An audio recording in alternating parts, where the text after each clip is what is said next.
Hello, everyone, and welcome to another episode of Talking Assistant. You can, of course, live tweet this using hashtag TalkingAss. Joining me tonight, as always, we have Kelly. Kelly, do you want to introduce yourself to everyone? Hi, everybody. This is Kelly Toole at KELLYTHUL on Twitter. And I am Tony Solo on Twitter. And that's spelled Tony Solo. Did you ever think of using a different spelling? Or do you think there's an alternate you in an alternate universe who uses a different spelling already? I actually thought about doing Tony Olos, and then I also thought about doing just Red Solo and changing my first name to Cup. And neither one of those things actually happened, so. What about Tony Oslo? That could work. But then again, I don't know. But are we here to talk about my Twitter handle, or? I don't think so. No, we're here to talk about a very special show known as The Assistant. And this week we were treated to 2 brand new episodes. Do you guys want to start with episode 9, or do you want to go episode 10 backwards to episode 9? Yeah, that's an interesting question because I'm wondering if we're seeing things out of sequence here. I think we should go in numerical order, though, Mike. How about you, Cal? It is a show about a Time Lord, so we really could be flexible and go either way. But I think we'll go. I'm comfortable going 9, 10. I agree. Kelly's flexible and can go either way.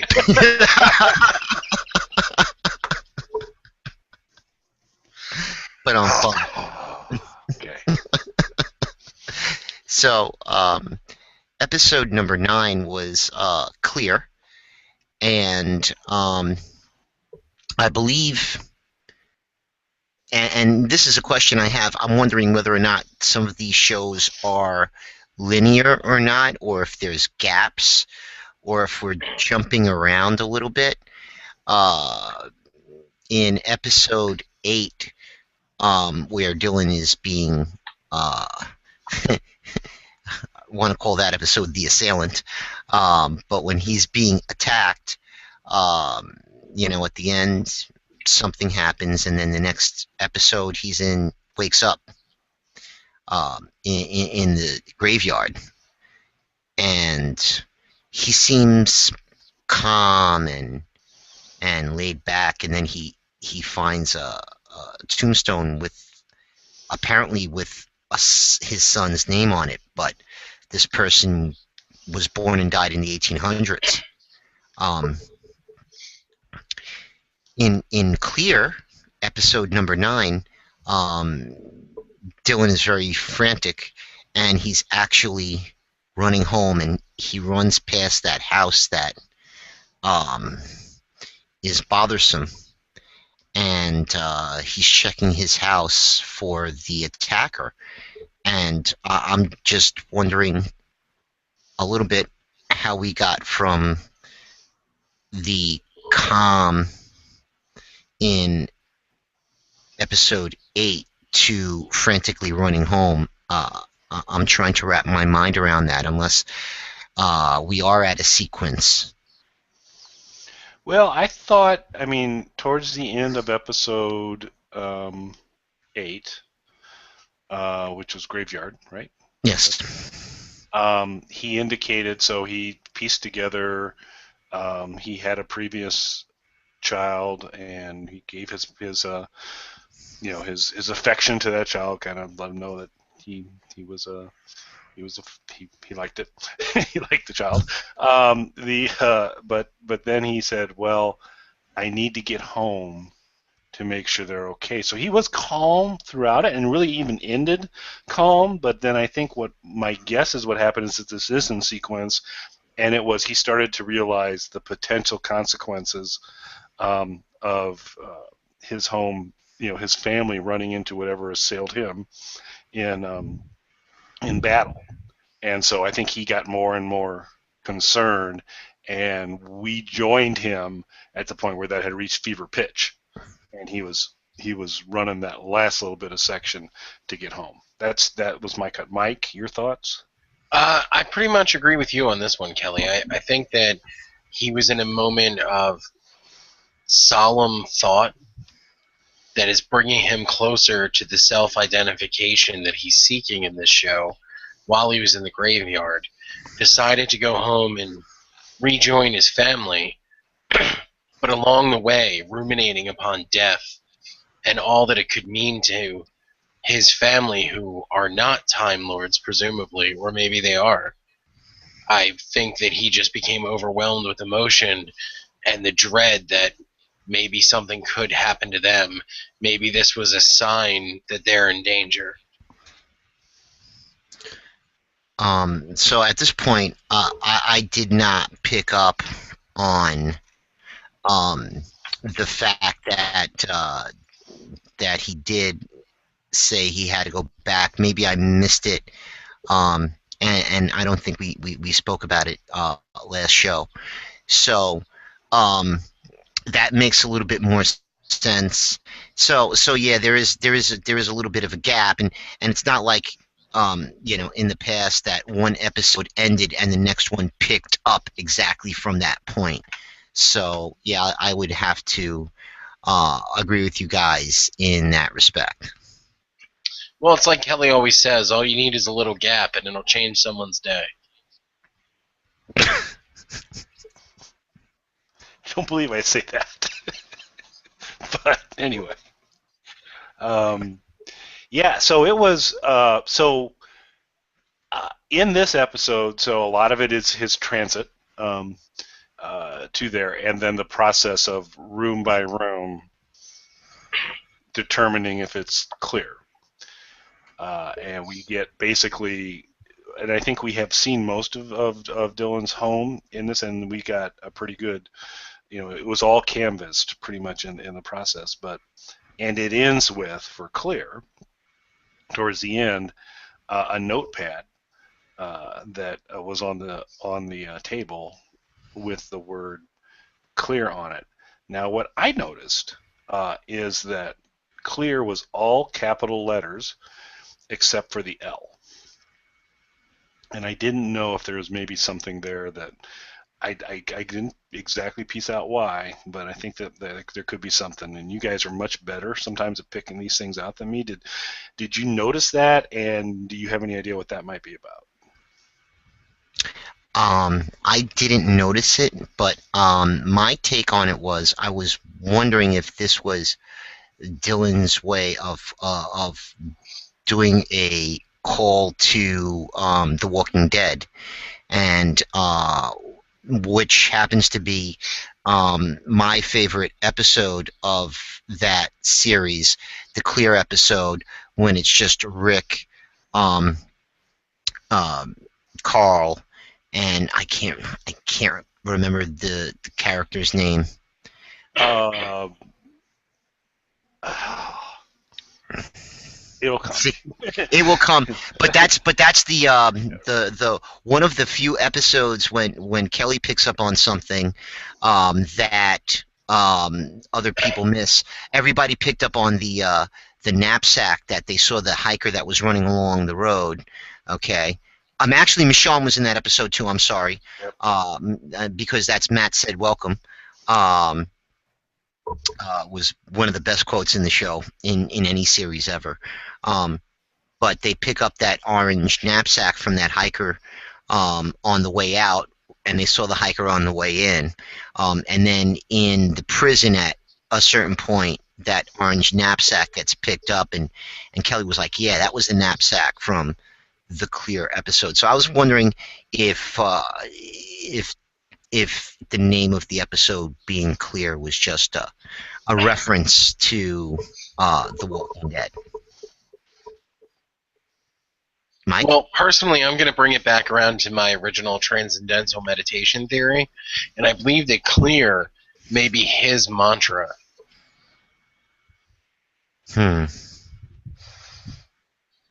Well, I mean, there could be a double entendre there too with Clear, because the house was clear, and maybe to Dylan, it is becoming more clear what is actually going on with him. I don't know. So we'll just have to wait and see. And the character's name was Morgan. By the way.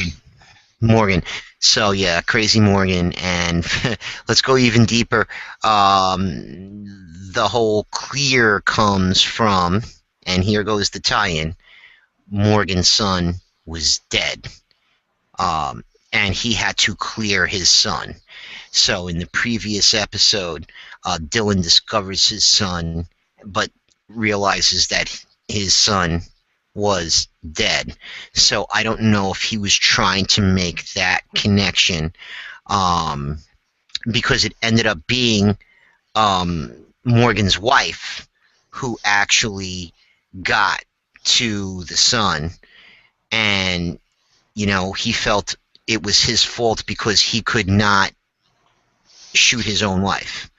And if you remember, that was season 1, correct? Where Rick meets up with Morgan, because that was in Rick's town, and Rick gave him the rifle, and he had her in his sights, and we don't know if he actually ever took the shot because that was it. Occasionally, Rick would try and communicate with him on the walkie-talkie, but it was nice the way they went back to that storyline and kind of tied it up. But we'll have to see. But I'm drawing parallels between The Assistant and The Walking Dead, and I was wondering if there was any kind of connection there between, like I said, Dylan and his son being dead, and if there was any, connection because of the episode being called Clear. Well, yeah, let me. I'm sorry, Kelly. Go ahead. Well, I'm saying it could be that, with that line of thinking that, Dawn may not be a particularly good character in The Assistant. So there was in the Walking Dead Clear, obviously the mother was a zombie, and eventually took the son, and could this be some hinting that that Dawn's got a more nefarious role in this equation? So, that'll be an interesting thing to see. Yeah. Point well taken, because she never seems to be around whenever these bad things happen. And I just want to point out that you never see me or Batman in the same place at the same time. You only see Batman or you see Tony. You never see us together. So I just wanted to point that out.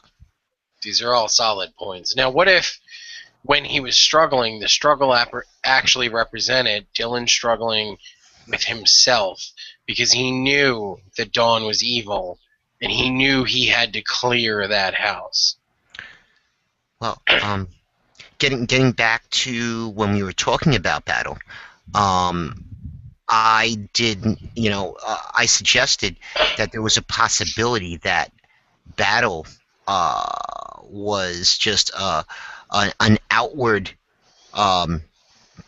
showing of the internal struggle that was going on within Dylan himself.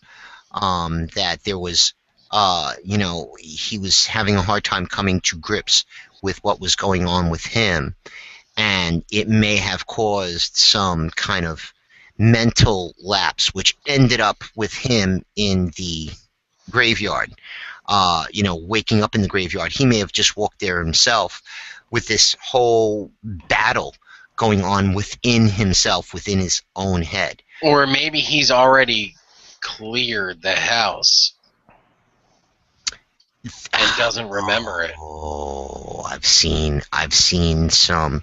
Actually, there was a Criminal Minds episode that was along those lines, where the guy had killed everybody in his house. But I don't think Dylan's going to go down that dark road.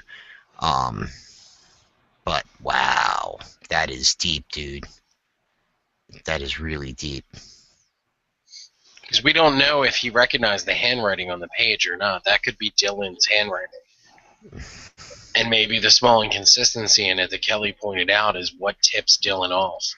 He wrote that note for himself, letting him know that he's already done it. He's already cleared that house. Yeah. The L being look, to just kind of, that's why it's different and those types of things. So it could be. Well, if we hear about Dawn tweeting out that she had to buy an extra bottle of ketchup for some reason, then we know that, hey, that's what it's for. Well, I mean, we just recently had Dylan on Snarkalic Radio. Do you Yes. think he was capable of murdering his entire family? For artistically or actually? I pose the question open-ended. I'd say artistically he's game for it. I think actually he'd probably be reluctant. I think artistically, if he could get a wood chipper in front of his house and throw a couple of moldy roast beefs in there, he would definitely do it. But Now, Dylan, if realistically, you need some help with that, I do have a collection of mannequin parts. that you can have for real cheap. Yeah, not a surprise. They are all female parts, though. I don't want you to think I'm strange. Are those from the Japanese anime sex dolls that you may have broken? No. At one point when I was working in the bank, our office was above a department store. And the department store was closing, and they came up and asked if we would need anything. And I told them I could use mannequin limbs, but not bodies, and only lady parts. It was an interesting train ride home. I would imagine. So do we want to move into Glitch, which was possibly for me the most introspective episode of The Assistant to date?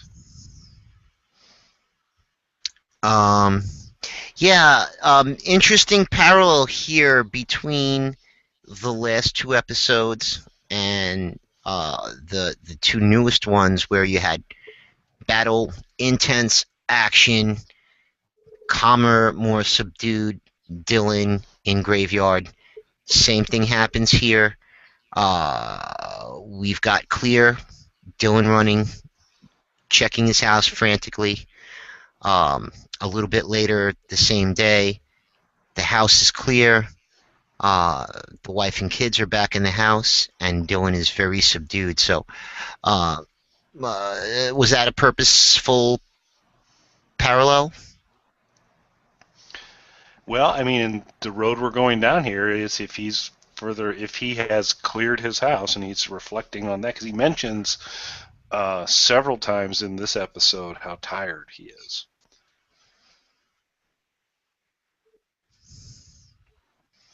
Yeah, I'm with Kelly on this one. I think we're starting to see through the cracks in the mask of sanity that he puts on for the world to see. Well, I think when he was talking about being tired, I got the sense that he was physically and mentally tired from the past events, and again going back to battle, and through this whole trip that we've been taking with Dylan so far, there has been Dylan coming to grips with what's going on, his paranoia sense with this empty house that has recently been or going to be occupied again. And I mean, again, he had a battle, and I'm guessing this is all the same day. He had a battle, was at the graveyard, emotional time for him, a physical battle, the run home, the frantic search of the house, and then his wife and kids coming home and them being safe. an emotional and physical roller coaster these last 4 episodes.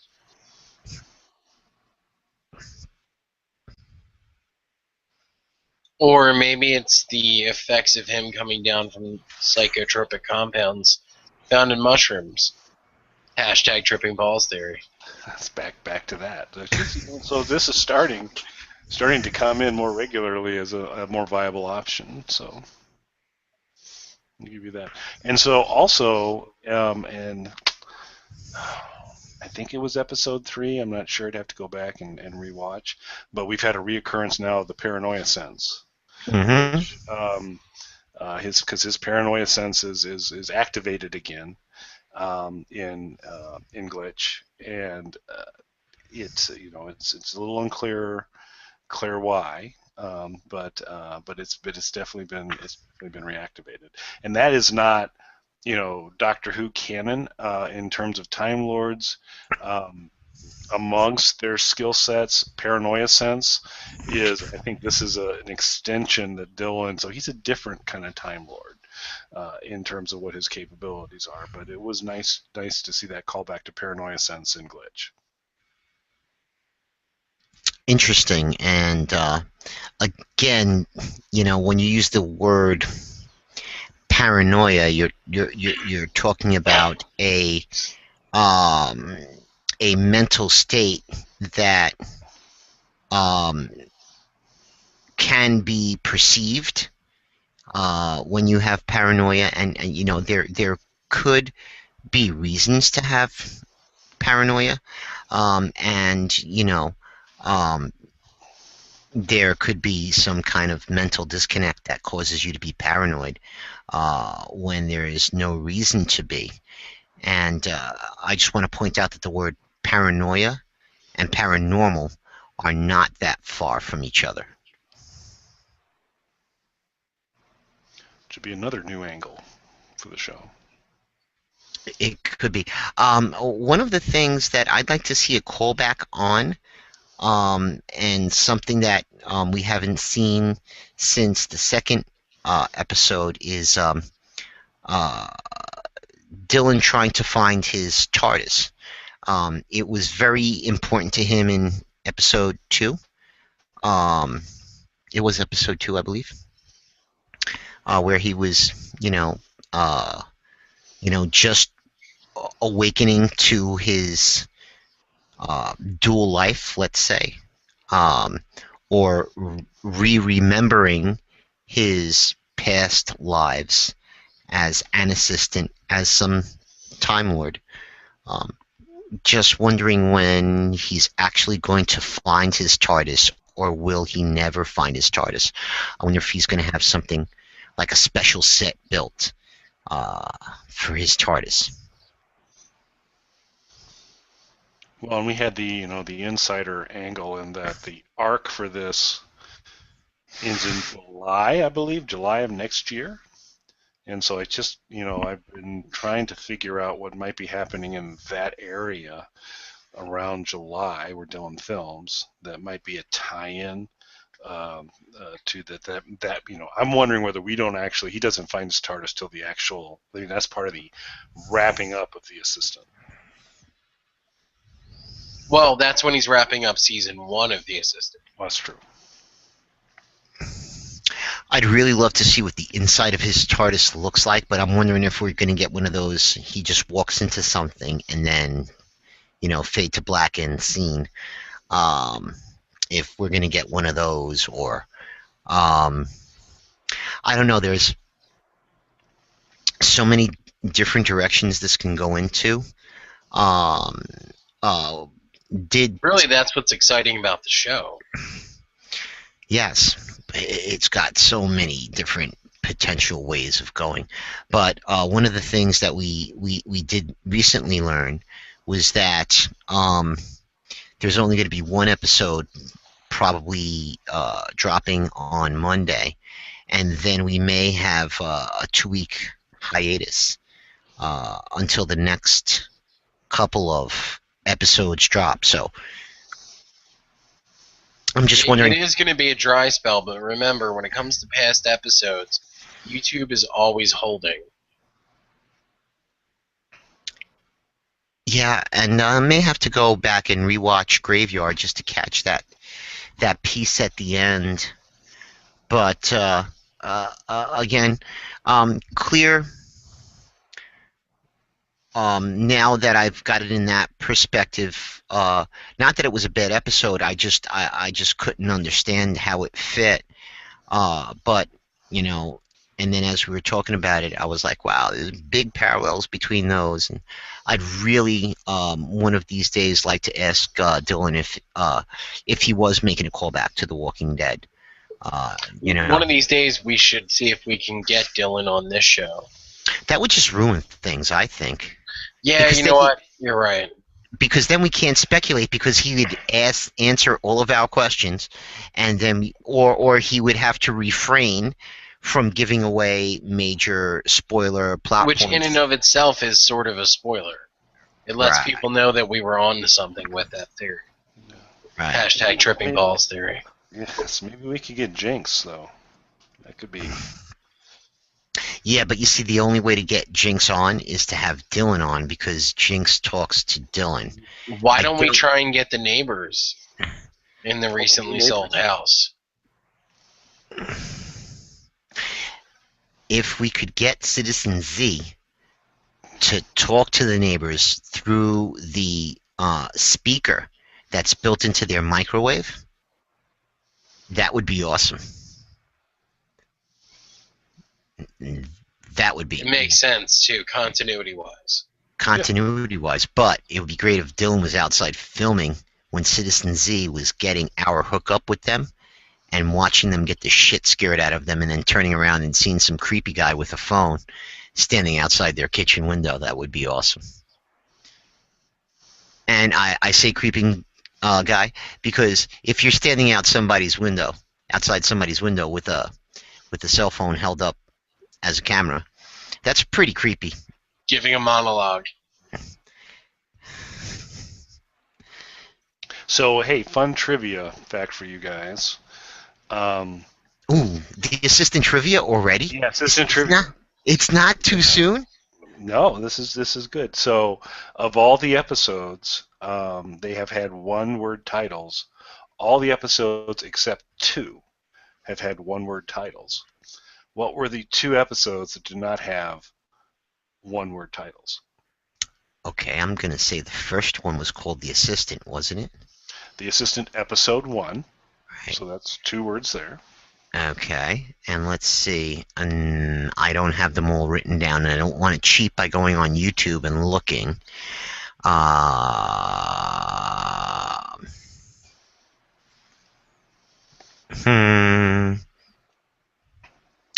We had TARDIS, Mm-hmm. and then come on, Mike. You're pretty good at this shit. I'm drawing a blank here on this one. Intruder and Paranoia and Supermoon, which was compressed to one word. Okay, so are you going to call that a 2-word title, or there's another one? He took a space out, so I'm going to give him 1 word on that. So the only other one was episode 4, which was The Cat. So The Cat and episode 1 are the only 2 episodes of The Assistant that were not one-word titles. That's interesting. The Assistant, the Cat. You want to know something? I wonder if it isn't the cat the whole time. That's actually the assistant that has been transformed into a cat. Is that something that happens in Whoville? So they regenerate, or they go into new generations, but they're within the Doctor Who arc. There was never a sidestep into a llama or an armadillo or anything like that. It was always into the next Doctor. Right. So there was no trans-species transmorgification or whatever they call it. No. So, but again, Dylan's a different kind of Time Lord. There's the paranoia sense, so maybe there's some things there. But I think there's an interesting angle to say exactly what is Jinx. Is Jinx another Time Lord? Is Jinx a version of Dylan later? So it's some interesting things to think about. or is Jinx Dylan's familiar? If we're going to go the paranormal way, is he a good witch or a bad witch? and witches are known to have familiars. So speculation on speculation. We need some more. I hope if Dylan's only going to drop one episode on Monday, I hope it's a lengthy one. Yeah, I wouldn't mind one less episode if we get an extended episode, as you were saying. Maybe something that's around the 10-minute mark. That would definitely that would definitely justify these half-hour talking assistant shows that we're doing for shows that are in total 8 minutes long. But there is a lot to talk about in these episodes, so. And we don't have a particularly strong host, which I think is the other problem. Yeah, that there is that. There is that, and but the assistant is definitely a roller coaster ride so far. It's up and down, and it speeds up and it slows down a little bit, and then you never know where you're going to end up and what's going to hit you next.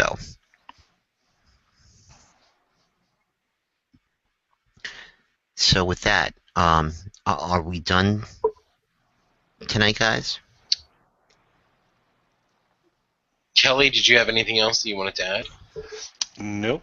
I have offered all I have to offer. All right, well, that's it for me then. I hope you guys have really enjoyed watching Talking Assistant. And please tweet about it using hashtag TalkingAss. For Tony, Kelly, and myself, have a wonderful evening.